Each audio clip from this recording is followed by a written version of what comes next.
City India news channel हक की आवाज़। Paradise function palace, paradise function palace Mahbubnagar rural police ने बरवक्त कार्रवाई करते हुए चोरी के एक अहम केस को हल कर लिया और 2 मुलजिमान को गिरफ्तार कर लिया, जबकि एक मुलजिम ताहाल फरार है। पुलिस के मुताबिक रूरल पुलिस स्टेशन में दर्ज क्राइम नंबर 181/2026 के तहत ये वारदात 4 अप्रैल को देर रात हाउसिंग बोर्ड कॉलोनी पिस्ता हाउस के करीब पेश आई।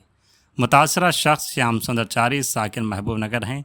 तफ्तीश के दौरान इंकशाफ हुआ कि मुलजिमान ने घर में घुसकर सोने और चांदी के जेवरात चुराए।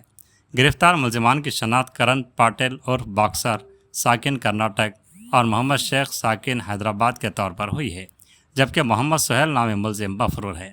पुलिस ने मुलजिमान के कब्जे से तकरीबन 1,40,000 रुपये मालियत के मसरूक़ा जेवरात बरामद किए, जिनमें सोने की चैन, कंगन, अंगूठियाँ, मंगलसूत्र और चांदी के मुख्तलिफ जेवरात शामिल हैं।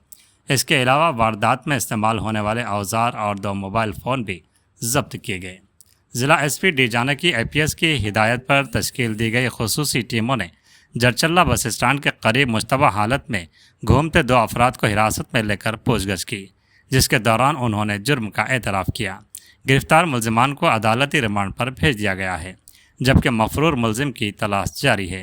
पुलिस हुक्काम ने इस कामयाब कार्रवाई में शामिल अफसरान व एहलकारों की कारकर्दगी को सराहा। रूरल सर्कल इंस्पेक्टर गांधी नायक ने आवाम से अपील की कि वह घरों में CCTV कैमरे नस्ब करें और किसी भी मुश्तबा सरगर्मी की फौरी इत्तला पुलिस को दें। మనం కేసు నమోదు చేయడం జరిగింది। దానిలో భాగంగా మామూలు రూరల్ PS పరిధిలో కేసు నమోదు చేసిన తర్వాత దాదాపు ఫిర్యాదుదారుడు 8 తులాల గోల్డ్ అందాజ పోయిందని, వెండి కూడా దాదాపు 40 తులాల వరకు పోయిందని కంప్లైంట్ ఇవ్వగా ఈ కేసు పరిశోధన భాగంగా గౌరవ SP మేడం గారు శ్రీమతి జానకి IPS గారు ఈ కేసు ఛేదించాలని చెప్పేసి మా CCS సహకారంతో ప్లస్ రూరల్ PS సహకారంతో 3 బృందాలను ఏర్పాటు జరిగింది। దానిలో ముఖ్యంగా మన నాగార్జున గౌడ్ CI CCS గారు, అదే కృష్ణయ్య CCS CI గారు, చంద్రమోహన్ రూరల్ SI గారు, రమేష్ CCS SI గారు మరియు వారి సిబ్బంది అందరూ కూడా ఈ కేసు ఛేదనలో భాగంగా గత 15 రోజులుగా తీవ్రంగా శ్రమించి నేరస్తులను పట్టుకోవడం జరిగింది। దానిలో భాగంగా మన ముందు ఈరోజు నేరస్తులు వాళ్ళ పట్టే క్రమంలో మనకు దొరకడం జరిగింది। దానిలో భాగంగా ఈరోజు 2 నేరస్తులు కిరణ్ పటేలు ప్లస్ మహమ్మద్ షేక్ అనే ఇద్దరిని మేము ఒక అదుపులో తీసుకొని విచారణగా వాళ్ళ నేరం ఒప్పుకున్నారు। ఒప్పుకున్న క్రమంలో వాళ్ళ దగ్గర నుంచి బంగారం కూడా రికవర్ చేయడం జరిగింది। దాదాపు 6 తులాల బంగారం రికవర్ చేయడం జరిగింది। దీనిలో 2 తులాలు మన ముత్తూట్ ఫైనాల్లో 2 చైన్లు పెట్టడం జరిగింది, అది కూడా మేము రికవర్ చేసుకుంటాము। అదేవిధంగా వెండి వస్తువులు కూడా రికవర్ చేయడం జరిగింది।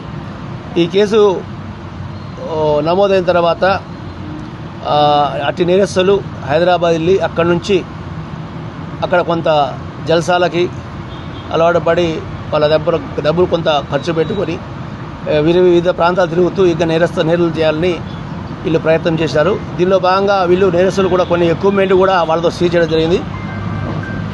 ఒక్క నిమిషం, ఎక్విప్మెంట్ పెట్టలేదు, ఐటమ్స్ కటింగ్ పేర్లో ఏంటి పెట్టలేదు, ఒక్క నిమిషం బ్రేక్ తీసుకో।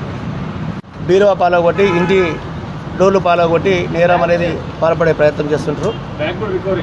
ఈ సందర్భంగా మా మామూలు ప్రజలకు కానీ అందరికీ జిల్లా ప్రజలకు చెప్పేది ఏంటంటే, విలువైన వస్తువులు బంగారు వస్తువులు ఎవరు కూడా ఇంట్లో పెట్టకుండా లాకర్లో పెట్టే ప్రయత్నం చేసుకోవాలని గతంలో కూడా మా SP గారు చెప్పినారు। అదే మేము కూడా తెలియజేస్తున్నాం, ఒక వస్తువు అనేది బంగారం ఇప్పుడు చాలా కాస్ట్ విలువైనది అయిపోయింది కాబట్టి ఈ దొంగతనాలు బాగా జరిగే ఆస్కారం మనం ఇవ్వకుండా మన వస్తువులు భద్రంగా బ్యాంకులో పెట్టుకోవాలని మేము విన్నవించుకుంటున్నాం। దీనిలో కేసు డీటెయిల్స్ ఎవరైతే మన సిబ్బంది సహకరించారో వాళ్ళందరికీ కూడా గౌరవ SP గారు ప్రత్యేక రివార్డు ఇస్తారని మాట్లాడడం జరిగింది। అది రివార్డు అని పేపర్ కూడా ఇస్తారు। వాళ్ళ పేర్లు కూడా డీటెయిల్స్ కూడా మేము ఈ ప్రెస్ నోట్ ద్వారా మీకు తెలియజేస్తున్నాం। Thank you. ఇచ్చినారు కిరణ్ మీద 7 కేసులు ఉన్నాయి, ఇంకో అతనిపై 20 కేసులు ఉన్నాయి। వీళ్ళిద్దరూ జైల్లో పరిచయం అయినారు। ఒకరేమో మన కర్ణాటక రాష్ట్రం చెందిన వాళ్ళు, బీదర్కి సంబంధించిన వాడు, ఇంకొకరు హైదరాబాద్ చెందినవాడు, గోల్కొండ ఏరియా। ఆ 2 వ్యక్తులు జైల్లోనే పరిచయం అయ్యి ఈ నేరంకి ఇక్కడికి వచ్చి పాల్పడడం జరిగింది। మామూలు ఇది ఒకటే।